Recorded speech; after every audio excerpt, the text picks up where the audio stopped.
Good morning, good afternoon, good evening, and welcome to another Ask an OpenShift Admin here on Red Hat Live Streaming. I am Chris Short, host with the most of Red Hat Live Streaming, and I'm joined by my friend and colleague, Andrew Sullivan. Andrew, how are you doing today, sir? I am well. How are you? I was looking at the weather this morning. It looks hot up there in Michigan. So welcome back to North Carolina. It is very Florida out right now, and the heat advisories are in effect for like the third time this summer. So this is very different for us. Yeah. Well, they said this morning that we had the hottest July ever recorded, and it appears that August is certainly on the same track. So I know that has a lot of implications for a lot of people. You know, there's been a number of storms.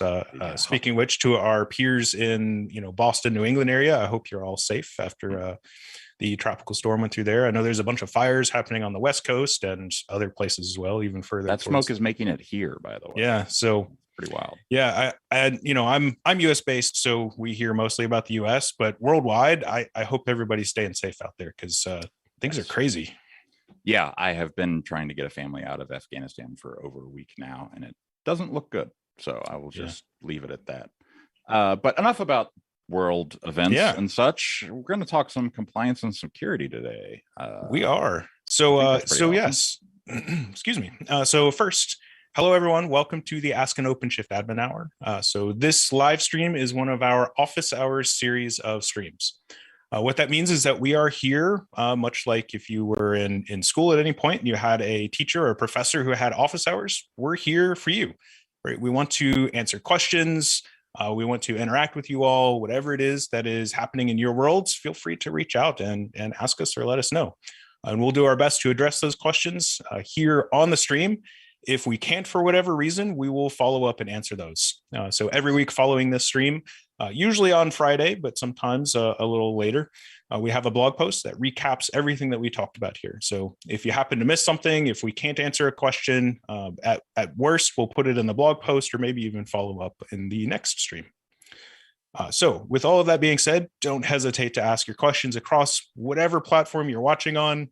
The Magic Restream software consolidates all the chats into one, so we can see all of those that are going on. Yeah, and you can conversate with people on other networks. Yeah, here as well. So feel free, say hello and chat and ask any questions you may have. Absolutely, including on Discord. So I know you've got a link for that somewhere. So as Chris mentioned, today's topic, the topic of the stream, which again, don't let that limit you or limit your questions to just this topic. But today's topic is compliance and security. And Andrew is, I like to think I'm aware of security, but it's a big topic. And even you and I put together and multiplied times 10 would be just barely scratching the surface. So we are very fortunate to have three subject matter experts with us. So welcoming back Mark Russell, who was here for our Red Hat Enterprise Linux CoreOS episode. So Mark is a product manager in the OpenShift business unit, or I guess now we're the hybrid platforms business unit. Yes. So two first-time folks on the stream. So we have Doron Caspin, who's also a product manager, and Juan, but we call him Oz. And Juan, I actually don't know where you sit in the organization. I don't know either. So that's two of us. You're on the engineering side, right? Yeah. Okay, cool. So lots of expertise, lots of brain power to help answer questions about whatever it happens to come up. And we've got a huge list of topics that we want to get through today. So I'm going to waste no time and go ahead and get into this week's top of mind topic list. So I have, let's see, how many are there? 4 this week. So we'll go ahead and churn through those real quick. I'll drop them as you go. First thing I'm going to do is find, I really need to, I know I say this like every week, I wish Zoom would make these little windows bigger so I could tell which one is which easier. Oh, instead of trying to guess. Sharing bits? Yeah, totally. Yeah. So the first one that I want to talk about is the time to update cluster operators has been reduced. So did you grab the link for that? I got it. Yep. Okay. So I am on the release notes here. So if we scroll all the way up here, this is simply the OCP 4.8 release notes. And way up here near the top, I'm going to have to enter again, so that way it's easier for me to find. I say that, and now it's improved upgrade duration. So way up here at the top, basically engineering did some testing, some validation, and made some changes so that, as you can see here, the time to upgrade a cluster, and specifically the cluster operators, has been dramatically reduced. So the magic behind the scenes here is actually pretty straightforward. So I'm going to pick on this one, which is the Multus daemon set. Effectively, what the change was is to change the max unavailable to being a percentage. Pretty much across the board, they're set to 10% or something along those lines. And the change here is that, of course, more hosts are able to update at the same time, which means that as you scale up the number of hosts in the cluster, that time to do the update or apply the update is relatively flat. Do keep in mind, though, that this is only the cluster operators. So if there is something that, for example, triggers a reboot or something like that, it means that you would still be at the mercy of a pod disruption budget, or maybe some other operator there that, or some other deployment that is preventing that update from applying to more than one host or more than the available hosts here. But important thing is, at least in many configurations, maybe even most configurations, updates are going to happen a lot faster, which is definitely good news. So, and did you grab that the example link that I had there? And I don't know if I actually posted that one into our shared document. One in there. No. Yeah, so I'll post that in the chat. Thank you. So that was the first one. Relatively straightforward, just to be aware that if all of a sudden you were, expecting to click the update button and then go and get lunch and come back and maybe then get a cup of coffee, now maybe just get that cup of coffee. Or maybe just lunch instead of both. Anyways, so the next one that I wanted to talk about is a question that I've had asked. It's come up twice in the last week, but it's kind of come up periodically over the last year or so. And that is, can we use the integrated load balancer that's deployed with on-prem IPI with other deployment mechanisms? Like, can I use that with UPI? Can I use that with non-integrated, so on and so forth? So officially, no. So essentially, it is not a tested, supported configuration in order to do that, but it is technically possible. So I'm going to come back to OpenShift here and GitHub. Come on. And if I search for machine config, and we look at the machine config operator, and we go to templates, and I think it's in common, on-prem, files. So what we see inside of here, anyway, somewhere inside of here is basically the configuration that's used for that. And it's triggered at deployment time simply by having those virtual IP addresses defined. So if you, in your install config.yaml, if you just define those IP addresses, it'll automatically deploy and configure, keep alive D, etc. So yes, it's possible technically, but just remember, it is definitely not tested and supported in that respect. So maybe good for a lab or a test environment, something like that.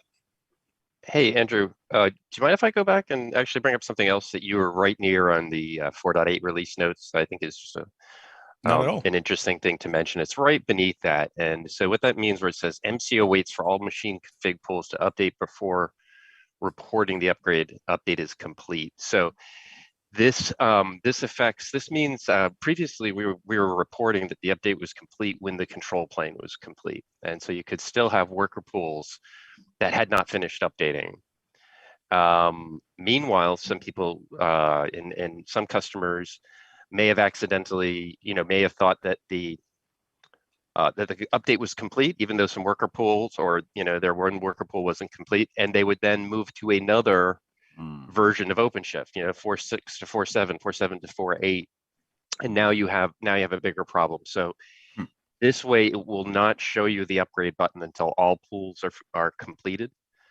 And just the only other thing I want to mention about that is that this is what we call, it blocks what we call Y stream upgrades. So it will block you from going from 4.7 to 4.8 until everything is complete.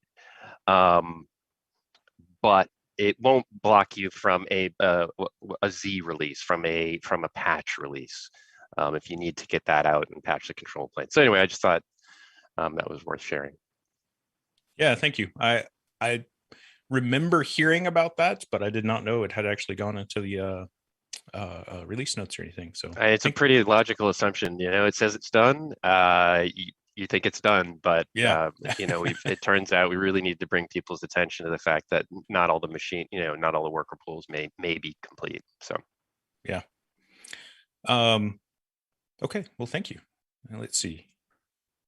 I'm going to tackle probably the most complex one next, which is, so there has been, coming up over the last few days, a large number of folks internally who have brought up that either they personally are seeing or their customers are seeing this particular issue.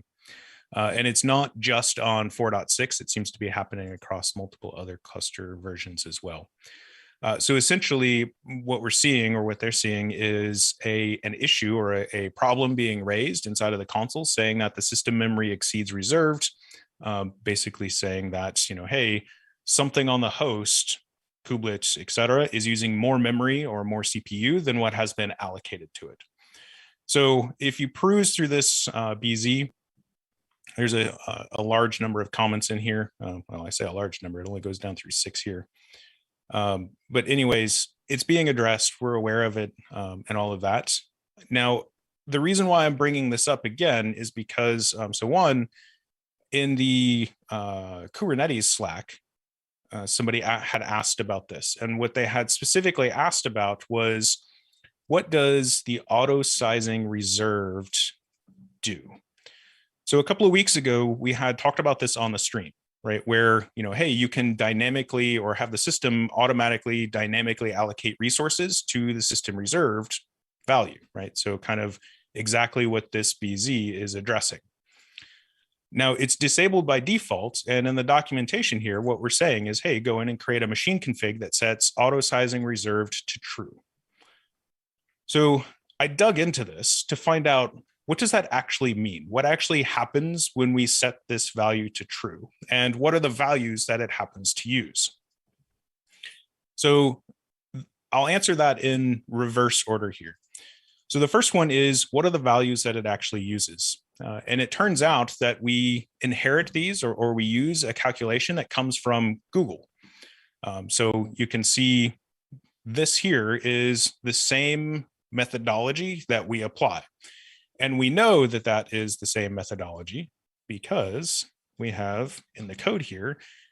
So this is, I'm in machine config operator again, common files, base files, kubelet autosizing.yaml. So we have this function, dynamic memory sizing, where it goes through and it takes, right, 20% of, or I'm sorry, here, it starts at 25% of the first 4 gigabytes, and then 20% of the next 4 gigabytes up to 8 gigs, 10% of the next, blah, blah, blah. So kind of following exactly what is laid out here in Google's own documentation. So the end result is, what happens is, if I enable this, if I set this auto sizing reserve to true in a machine config, that will then trigger a unit, we can see here, to execute this dynamic system reserved calculation, which will spit out a set of values that are then added to kubelet's own sizing. So if you were to go, just like we showed the last time, if you were to, do I have it up over here somewhere? Let's see if this thing will work real quick. So if I do OC get node, I do an OC debug. So let's see what happens if I can connect into one of these. Gotta wait for the pod to be pulled. How good is Azure's internet access? There we go.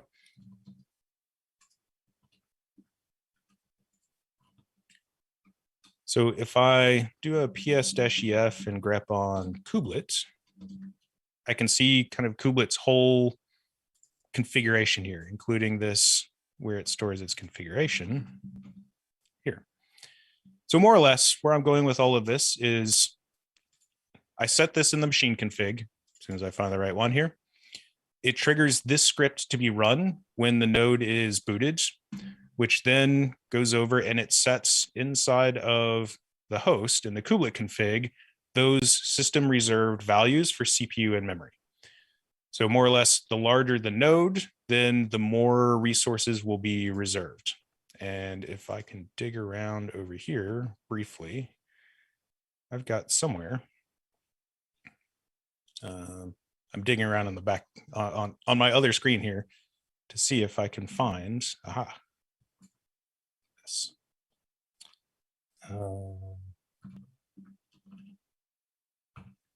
There, that's probably the easiest way for me to show these values. So if you were to math out all of those values, essentially this is what you would get. So for example, with memory, if my node has 8 GB of memory assigned to it, if I turn on that auto reservation setting, it will reserve 1.8 GB. If I have 64 GB of memory on my node, then that auto reservation would have roughly 5.5 GB reserved for system level things.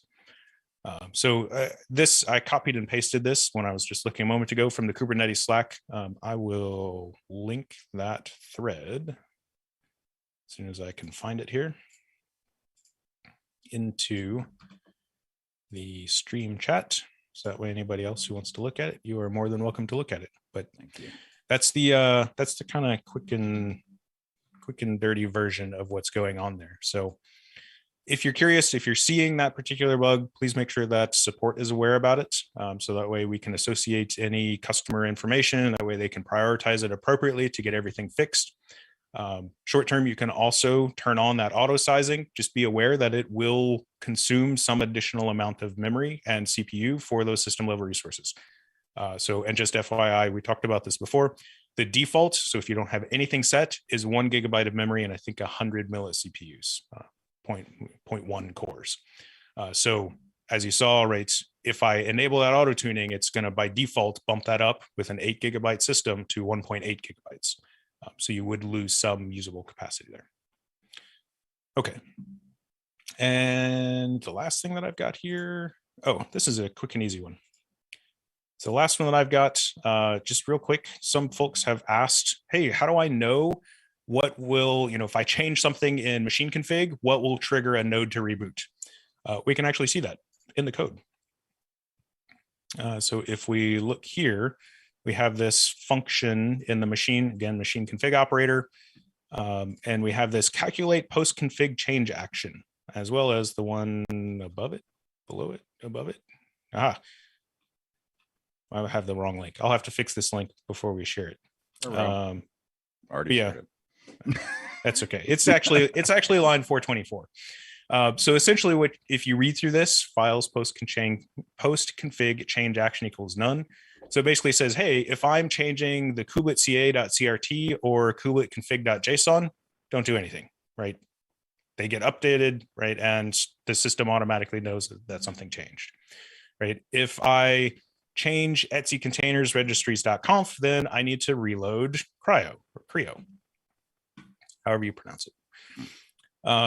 So on and so forth. So you can kind of walk through. It's not, documentation, as friendly as documentation, but you can kind of walk through the code here and you can see, hey, what is going to, when I change something, what is going to be the resulting action in the cluster? So maybe beneficial to you if you're curious about that. I'm looking into, I think some of this is documented, but I have seen some confusion out there because people sometimes expect a machine config to cause a reboot, and then when they choose one of these actions, they can be actually surprised that it doesn't reboot. I mean, it's like, maybe it's a pleasant surprise, but nonetheless, not what they were expecting. It used to be before 4.6, it was a much simpler mental model. You change something and it reboots, and it rolls the cluster. The one that doesn't seem to be in this code that I'm fairly confident in is pushing SSH keys to nodes as well. Doesn't cause a reboot now. And we're looking at ways to either expand this list, perhaps allow administrators to expand it on their own, but it's a difficult question and one that we have to be very careful with. We don't want to put users into a position where they're going to shoot themselves in the foot too easily. But at the same time, they do own their own cluster, so we want to empower admins, and it's always finding that balance can be tricky. But there you go. There's the SSH keys. It seems that there's specific handling for SSH keys. I haven't actually dug into that. That's interesting. I think it's also because, perhaps because also, whether it's added or removed, any change will should not cause. And the pull secret too. For those familiar with the pull secret on your OpenShift cluster, that is another one that doesn't cause a reboot nowadays. Well, that's a good one, because whenever I go in and add or change my pull secret so that I can access the internal versions, right? Of the builds, and it has to go through and reboot all the nodes. That's a handy one. The one I think for the outside world that is the best, or is the most useful, is that certificate swap, right? It's the CA certificate that signs the API to kubelet communication, and that has a 1-year lifespan. And prior to 4.7.4, when 80%, I believe, of that 1 year would come up about day 292, you would just out of nowhere roll the cluster rolls. And then at day 365, so it would add the new certificate. We add the new certificate early so that you're not in danger. So there's some overlap. But then day 365, it would come back and reap the old certificate, and that would be another reboot. And the thing that was, I think, most problematic about it, and customers had the most issue with, it was they didn't know it was coming. I mean, it's one thing if you actually set a machine config and, I pressed the button and then the cluster rolled, and it's another thing where people are like, why are the servers rebooting? And so this was, so we fixed that. Yeah, and I seem to recall that bare metal deployments were also a contributor there, because we forget how long it takes to reboot hardware sometimes. I think some of the early adopters, and for people who are running in very, very cloud centric, very, very purely cloud native, they don't sweat it with the nodes. Even rolling the cluster isn't that big a deal to them necessarily. But when you have set clusters, and like you said, it could be a 12-minute post for these servers nowadays, that reboot can be very costly. Yeah, got to check all that RAM, and when you've got multiple terabytes of RAM. So we are looking at like I said, for different ways to knock it down. If folks on the stream want to send in their suggestions for particular actions they feel like do not require reboot, that they are hitting regularly, that it would ease their pain if that was changed, I'd be all ears. Yeah, and you are absolutely welcome anytime to reach out to me, andrew.sullivan@redhat.com, or if you're on the chats, you can reach me on social media, Twitter @practicalandrew, just like the my username in the chat there. 640K of RAM should be enough for anybody. You're right, Christian. Absolutely correct. Yeah. Couldn't be more wrong ever. But yes. All right. So I know we've got a little over 30 minutes now, 35 minutes. Do we have a hard stop today, Chris? We do. Okay. So security is I'm going to put it mildly and say it's a big topic, right? It's a huge topic. Yeah. Just looking at Red Hat and kind of things that relate to OpenShift and containers and cloud native and all of that, right?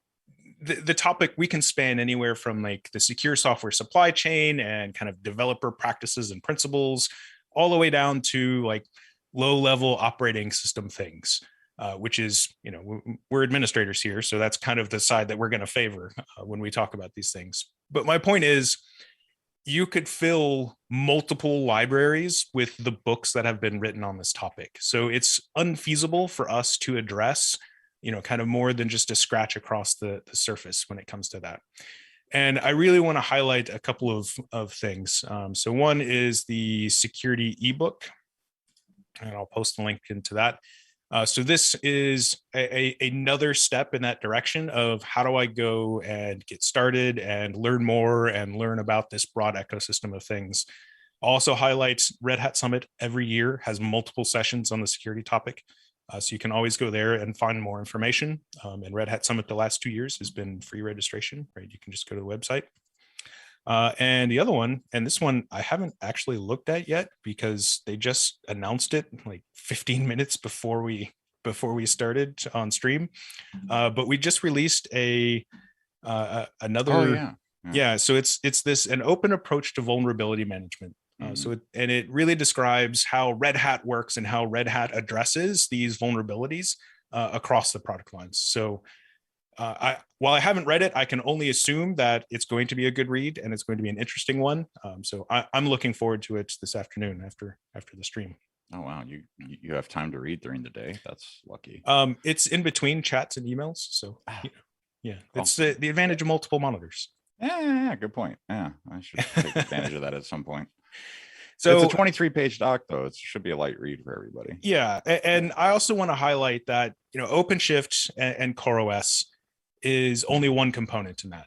When we look at the bigger Red Hat portfolio, of course, you have things that are directly related to OpenShift, ACS, ACM, Quay, UBI, right? All of those play a role as well, not just RHEL, of course, because RHEL is the foundation for both CoreOS as well as UBI. Yeah. But more broadly, things like Satellite and Ansible, and using those tools to help manage and implement your security posture. But today, and the reason why we have these three fine folks joining us is to talk about a couple of specific features or specific things inside of OpenShift. And I want to start with something that we have talked about. We've kind of flirted with it a little bit before, and that is the compliance operator. So I think, and Doron, if you don't mind, I think I'm going to start with you. And I want to ask kind of two questions here. So one, what is compliance, and what does the compliance operator do for that?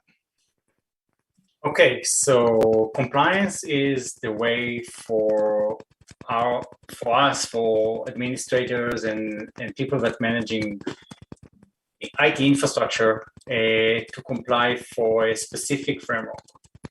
Okay, it's the way that I know that I can run workloads that are aligned with my industry. If I'm in the industry of banking, I want to know that my cluster are PCI DSS, that I can transit credit card numbers. If I'm in the industry of medical, I want to know that my cluster is HIPAA compliance. It said that the industry is setting up a standard for compliance, or what controls I want to apply to my infrastructure. And based on this compliance, I know that my infrastructure is ready to run these workloads. So I want to separate between the technical compliance and the physical compliance, or more process compliance. Technical compliance are things that we can accomplish by setting things in the system, like blocking IP addresses or blocking ports, or not allow specific users to access resource. But there are tons of controls that are physical resource or user resource, like who are allowed to log into the system, who are allowed to go to the data center. All kind of things that we cannot control, or we cannot control by technical controls. So compliance operator is focused on technical controls. We are enforcing, we scan for controls. We're looking for things that are part of the standards. Currently we have the CIS benchmark standard. We have we are working on FedRAMP and PCI DSS, and we have additional compliance framework what we already developed. And we allow to run scans and scan the cluster for this compliance and see if the cluster is compliant with this standard or not. We also we also do remediation. So if we find things in the cluster that are not up to the standard, the compliance operator can update the cluster, run scripts to fix things that we can fix. Of course, some of the fixes can be destructive, so we need to be very careful about it. And we're working on our team, and also in leader is working very hard to make the compliance and add more and more controls and more compliance libraries to the compliance operator. So, do you have anything? You want to add anything? I mean, I think you summarized it quite well. I mean, the thing that we got to think about is that compliance standards are there for a reason, right? Normally, you want to protect certain data. PCI DSS, you got to make sure that our credit card information is secure, right? HIPAA medical records, right? Or NERC SIP, that the important assets of a power plant are secure, right? So with all of that in mind, like you can imagine that there's a big list of requirements of you should do this, and they can be quite vague. So a big part of our jobs is trying to translate that into, hey, well, if I want to secure this, or if I want to isolate our credit card data and the workloads that hold credit card data, we should be using taints and tolerations in OpenShift and use a network policy, right? So the translation from what would look like a vague or random requirement towards a specific control or a specific setting in OpenShift is basically what the compliance operator is doing and what my team does. And I think you're headed towards OpenSCAP as that definition of what each of those compliance standards looks like. Exactly. Okay. And then is that translated into OpenShift and Kubernetes actions by the compliance operator, or is there something else there? Like, and forgive me, I'm unfamiliar with OpenSCAP aside from it's kind of a repository, but it's one of those, like, I understand that maybe I need to have HIPAA compliance. So I'm going to deploy the file or the compliance operator, and I'm going to apply the HIPAA standard. How do I know what that translates to from a requirements actions type of standpoint? Sure, and that's an excellent question. And don't worry about not being acquainted with OpenSCAP. There's like 5 people in the world that know that stuff. Like, come on. So no, so one thing that I want to put forward beforehand is that we didn't want to reinvent the wheel, right? I know that there's a lot of people that made us a lot of questions, like, why OpenSCAP? And the main thing is that it's already an accepted standard. Well, SCAP is a standard. OpenSCAP is just an implementation of it. And we just basically try to make a community flourish, right, by adding yet another product that they check. So in compliance as code, which actually compiles to SCAP, they check stuff for RHEL, SUSE, ARCOS nowadays, OpenShift, OpenStack. They have some Apple checks even. So there's a lot of stuff in there. And basically what they do is that they try to come up with a way to translate security requirements into stuff that's automatable. So we're going to have data such as we're checking for this specific setting in the cluster. We're checking this because this might be a way that an attacker might get to you. So write the description and the rationale. We also have information about how to manually check for something, which is going to be something used by an auditor, or maybe you want to check by yourself, like OC get pods and give me the ones that are privileged, right? Something like that. Mm-hmm. So we have all this information, and we also have automated checks, right? So there is this standard called OVAL, which is part of SCAP, which allows you to do this kind of thing. And without going too deep into details as well, we also have references. So a profile is going to be a collection of rules, and those rules are all of the information that I put before, right? So you're going to run, I want to be compliant with the moderate profile. Okay, that's going to run a lot of rules. Are you enabling these audit rules in your host? Are you enabling etcd encryption? Do all of your namespaces have appropriate network policies? And it's going to give you a report, and that report will contain the reference from NIST that you're completing with that, mm-hmm. right? So eventually you can bring that to your auditor. They're going to be checking, so you need to meet SI 7. All right, cool. So here's in the report, and so on, right? So you're cross-referencing what comes from NIST and what comes from the compliance operator. And it's not only NIST, right? We have references for PCI DSS. We have references for NERC SIP. ANSI is coming. So I don't know if I answered the question, but we don't check for a specific control from a standard. We check for a rule, and that rule happens to reference a control from a standard. Got it. Yeah. So I'm most familiar with like the CIS benchmarks and their set of rules and what that looks like, and the automation in order to check and also apply those. To me, in my head, I map this over to, this is just a standardized way of defining those rules, associating them into what I'm going to call an inventory of rules that make up a compliance baseline, and then how to, check and then ultimately remediate against those. Is that accurate? Yeah. Right, exactly. And one thing back to the remediations that you asked about. Normally in OpenSCAP, there is a thing called a fix. And the fix can take many ways. You have several systems to apply a fix, right? So SCAP actually supports Ansible. So you could generate playbooks out of that.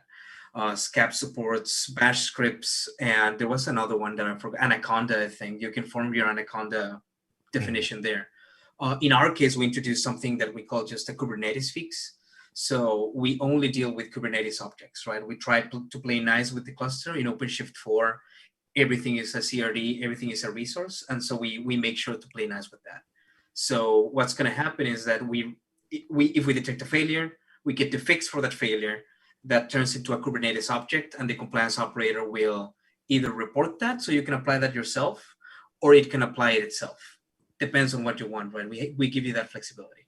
Yeah, so we're not going to be changing, right? We're not going to be changing stuff under you. Like we're going to be using machine configs. We're going to be using patches towards, the API cluster object and so on. And just to be clear, all of this, the compliance operator is one component that works in conjunction with ACS, Advanced Cluster Security, that works in conjunction with ACM. I see Christian in the chat, right? That ultimately can work with things like GitOps. I'd be curious to know your thoughts around, is there a preferred way of, do I deploy the compliance operator? I tell it to, check for and then remediate against this standards. Is it worthwhile to just let it control that configuration, or should I take that applied configuration and then manage it using something like GitOps? We try to be flexible and just give folks the power to do whatever they want. Honestly, I've been experimenting with GitOps quite a bit recently. And so the compliance operator and the SCAP data stream, which is the collection of all the rules and everything, it is a big repository of fixes or best practices for a certain standard. So there is no reason why you can't use it with Argo CD or with Hive and stuff like that. So we do have work ongoing about bringing that together. So you would be able to do one command like OC compliance fetch fixes for Argo CD, and it'll just download it. You can put it in Git and then handle your multiple clusters with it, right? So it will be possible, and you don't exactly need the operator to do that, but you are going to need the operator to keep generating scans. And the operator is actually able to leverage all of that information and tell you, hey, you're compliant, or if you go out of compliance, it'll just give you a fix for that. Yeah, you just said what I was getting ready to say, which is you would still want to use the operator for, if nothing else, auditing and having that set of logs. So I'm going to change directions a little bit, and I'm going to move towards the file integrity operator. And this is one that is really interesting to me. And Mark and I have had conversations about this before, because in the early marketing materials that we had for CoreOS, we talked a lot about how it's an immutable operating system. And, so having this, operator whose role is basically to check for and tell you if something changes, like how does that mesh with, how does that resolve against this immutable operating system?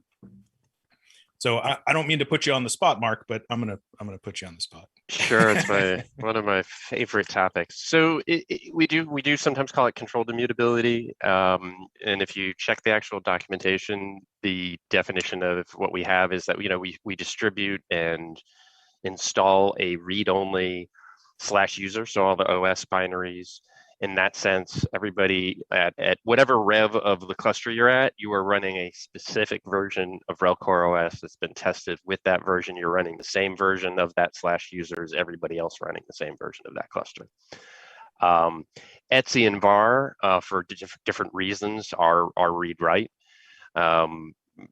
Var obviously needs to have some state, needs to have a place to cache containers. Etsy is there, though, as read-write for configuration purposes, though you're only, the idea is that you should only be changing it through machine configs and not manually. And so where the confusion comes in, and I think where you're getting at with the question is, there is sometimes an assumption that the MCO, the machine config operator, will tell you anytime anything has changed, and that's what it does, and it does not. It implements the config, and it looks after the files that it controls. So if it has pushed a file, and that could be ones that you choose to push, and that could be ones that are built into machine configs in the system. If you look, by the way, if you'd like to look, I mean, we could bring this up, but it's gonna be a little ugly.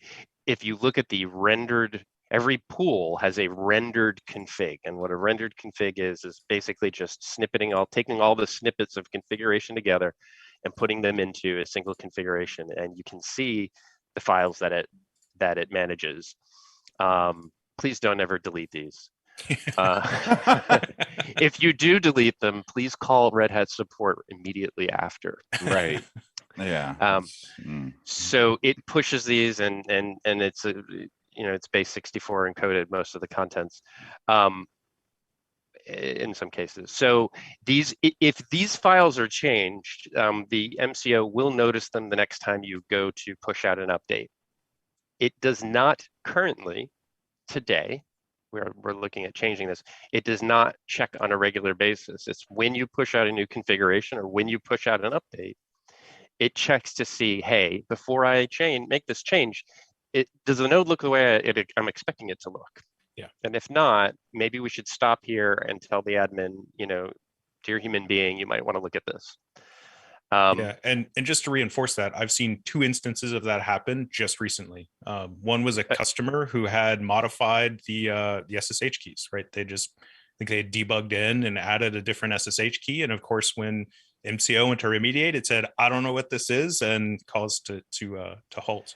We are looking to make that, on that particular note, we are looking to make that check more regular, so that in the case somebody has done you do a test modification, you forget about it, and then it's going to rear its ugly head later when you're going to update during your maintenance window.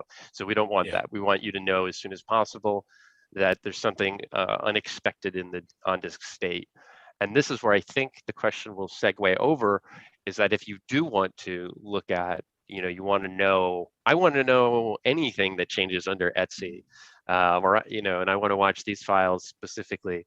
I think that's where we have that, but that's where the file integrity operator comes in. Yeah, and so that's really the big difference, right? Is machine config operator and the machine configs, it only cares about the files that it's been told to care about. So, we've got this massive file here, with lots of things so in it. It could be a little bit tricky to figure that out, but yes, it's not going to be, I think the takeaway though, is that it's not looking for any change under Etsy.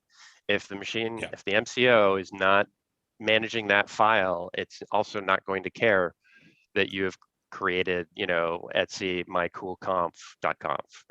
It's just not going to notice. So whereas the file integrity operator, and now I'm getting out over my skis a little bit. So the file integrity operator, essentially, when it's enabled, it goes and creates a database of, I'm going to say hashes, I'm guessing hashes of what those files look like. And then it periodically rechecks those. And I don't know what that interval is. And basically checks to see if it has changed at all. And if it has, hey, this changed. Did you know this changed? Type of thing. One question. I have a diagram of how the file integrity is working and can explain the process. So one question I do have for you, Mark, while Doron is bringing that up, is the way that CoreOS does updates. right, is RPMOS tree. So we know that var and etc are mutable, right? They can be changed. When we do those RPMOS tree updates, when we switch to that new tree, will it reset any of those files under those two file systems? No, it does not. Okay. It just does. If you we distribute what we call the machine OS content, and that is /user. Okay, so essentially an update will only affect through RPMOS tree will only affect user. All the rest of it is more or less left to its own devices from an update perspective. I'm trying to think if, within a, yes, it should be. I mean, in theory, there could be a rel package that updates their configuration file midstream. In theory, I don't think that happens a lot though, especially within a rel major, right? Like within a rel 8, which is where we take our content for our costs. Mm-hmm. But anyway, so yes, I mean, it is a theoretical change there, but no, I don't. In reality, it's just going to be /user, and etc is going to stay maintained the way you had it based on the MCO and the rendered config for that pool. Got it. So yeah, I'm learning new things all the time. See, this is the problem with Andrew no longer being like a full-time, like my paid job is to be an administrator, is most of the clusters I create, they might live a week. Yeah. So, and of course they're all lab clusters, they're all test clusters. So I generally don't go through the process of deploying and testing and seeing all of these things in action. And Mark and Doron, I know and I briefly mentioned this on one of the other streams of you all, the PM team has a cluster that you use and that you maintain like long-term running. So that way, we can do, well, you all mostly get that hands-on experience with the product, with all of the features, with everything else, which I think is really cool. That's what I was going to say. And what's better or worse with every option installed together. This is the top trim version of OpenShift. So yeah, it's never a dull day, right? When it's your is it 2-week rotations for who's responsible for the cluster? Yeah. So Mark, if you don't mind, I want to talk a little bit more about some CoreOS things. So one, as you mentioned, it's built on top of RHEL. We've mentioned that a bunch of times because we inherit things like drivers, hardware compatibility, a lot of the other security features from RHEL itself. And that includes things like SE Linux. And I know SE Linux was, we recently brought it up because of the NSA hardening guide. So they had published that hardening guide, and I think we've got a link somewhere. Yeah, I had a link somewhere. And I think most of us looked at it and said, oh, well, most of those are already applied if you're using CoreOS and OpenShift, right? Either through SE Linux or through other mechanisms that we have. So I thought that was really interesting. I don't know if you have any other comments around SE Linux being used with Kubernetes and OpenShift or not. I just feel like just to back up, how well it works, how we build off of RHEL and how important that is. So, I'm far from the deepest, even at the PM level, SE Linux expert. But what I do know is that, all the core services that we get in RHEL CoreOS come over from RHEL, and we have years of experience in isolating those services from each other, isolating them from user workloads. And so we protect them from rogue activities on the system. We protect them such that if one is compromised, that compromise doesn't lead to further compromises on the system. In the case of OpenShift, really, I'd say that the layer on top of that is that we have also now years of experience managing, and extending the isolation between containers beyond what container isolation right out of the Linux kernel gives you. And, so we have policies that separate all the platform containers, SDN, et cetera, that, again, protects customers and their core systems from flaws in one component or another. trying to think. There's something else I sort of wanted to throw in there. It'll come back to me. I have that problem all the time. But I think this was it.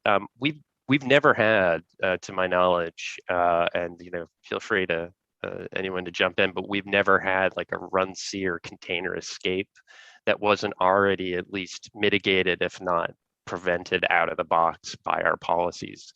That could be the read-only user, which can help in some instances, but typically it's SE Linux that stops these CVEs from being very exploitable on the platform.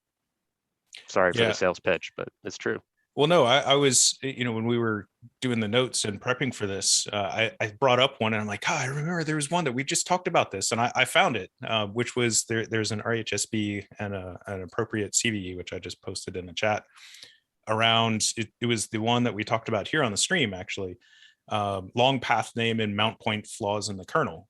And like, if you scroll down in this thing, and here I'll let me copy it over to the right browser, and then I'll share my screen real quick here. So if you scroll down in this particular security bulletin and look at the mitigation, like the mitigation is basically, you're using RHEL, congrats. You've mitigated it.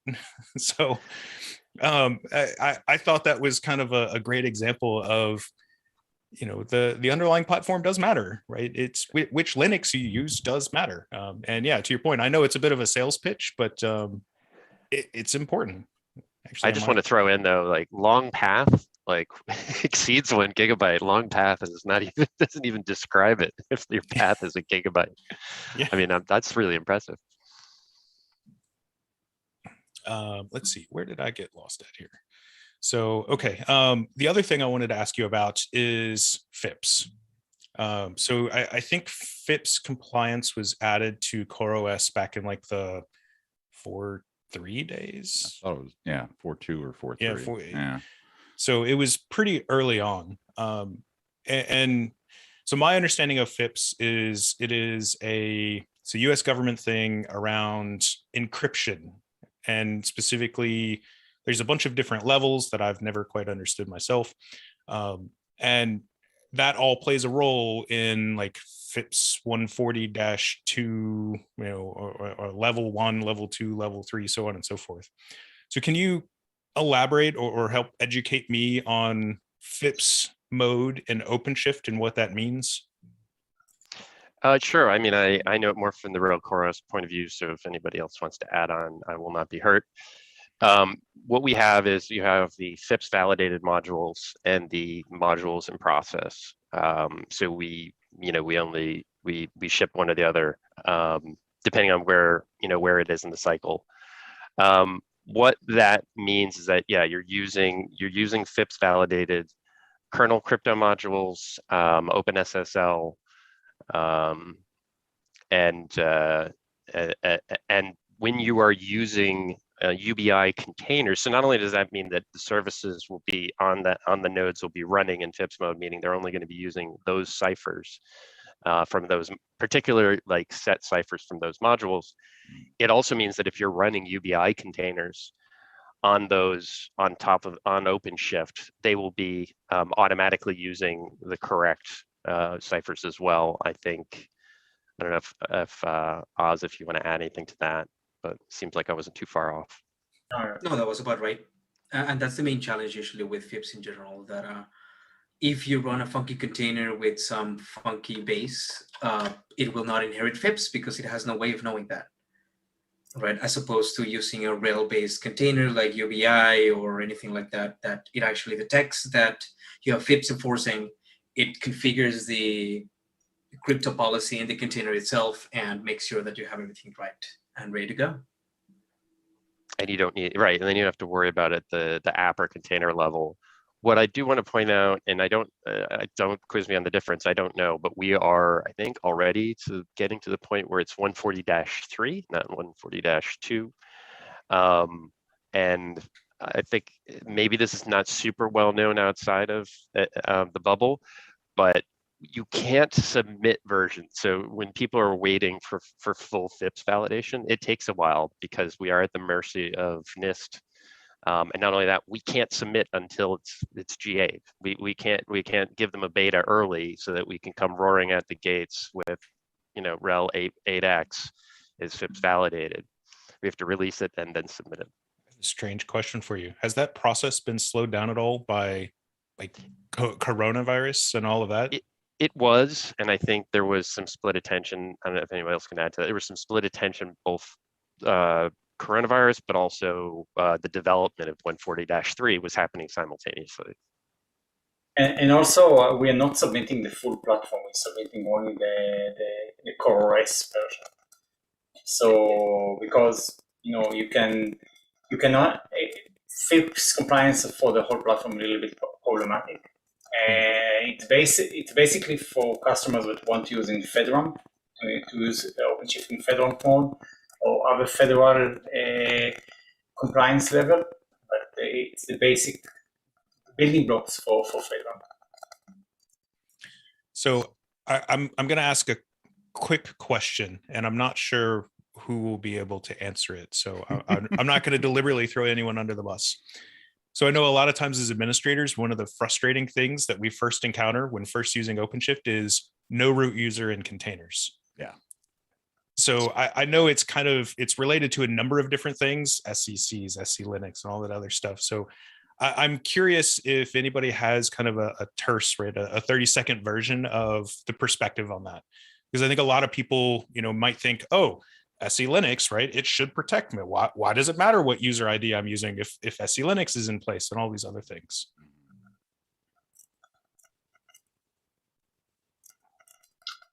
Wow. All right.